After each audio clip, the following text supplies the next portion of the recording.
नवरात्रि में बिहार के बगहा में होती है नेपाली विधि विधान से पूजा। सप्तमी पर राजघराने की कुलदेवी को डोली से लाने की 150 साल पुरानी है परंपरा। शारदीय नवरात्र पर बगहा के रामनगर राज दरबार में मां भगवती की विशेष पूजा अर्चना की वर्षों पुरानी परंपरा है। बिहार के बगहा रामनगर राज दरबार स्थित पूजा मंडप में शारदीय नवरात्रि की सप्तमी तिथि पर मां भगवती को डोली में बैठाकर धूमधाम से लाया जाता है।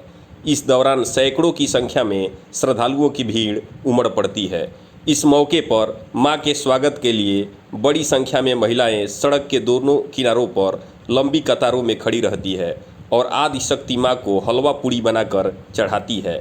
यह परंपरा 150 वर्ष पुरानी है। रामनगर राज दरबार की ओर से सैकड़ों वर्षों से मां भगवती की पूजा अर्चना धूमधाम से की जाती है।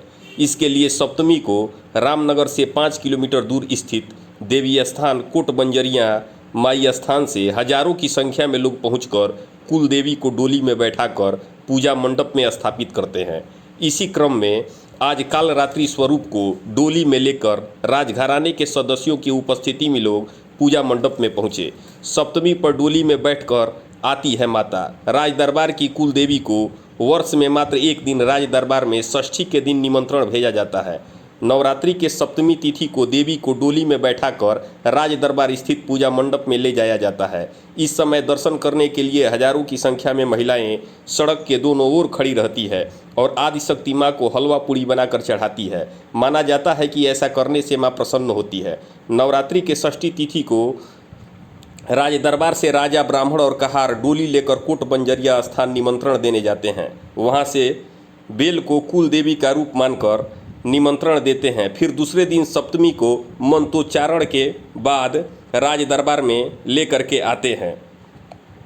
दसवीं तिथि को नेपाली विधि विधान से पूजा किया जाता है, जहां पूरे शहर समेत दूर दराज के क्षेत्रों से लोग पूजा अर्चना और देवी के दर्शन करने के लिए भक्त पहुंचते हैं। स्थानीय लोगों ने बताया कि कोटबंजरिया की देवी ने राजा को स्वप्न दिखाया था कि वे उनकी कुल देवी हैं, जिसके बाद राज परिवार ने कुल देवी की विधिवत पूजा अर्चना शुरू किया और देवी को राज दरबार चलने का आग्रह किया। जिसके बाद देवी को राज दरबार लाने के लिए राजा ने सपने में दर्शन देते हुए देवी ने कहा कि नवरात्रि के सप्तमी के दिन उन्हें बुलाने पर वह जाएंगी। तभी से सप्तमी को इस तिथि को मां को राज दरबार में बुलाया जाता है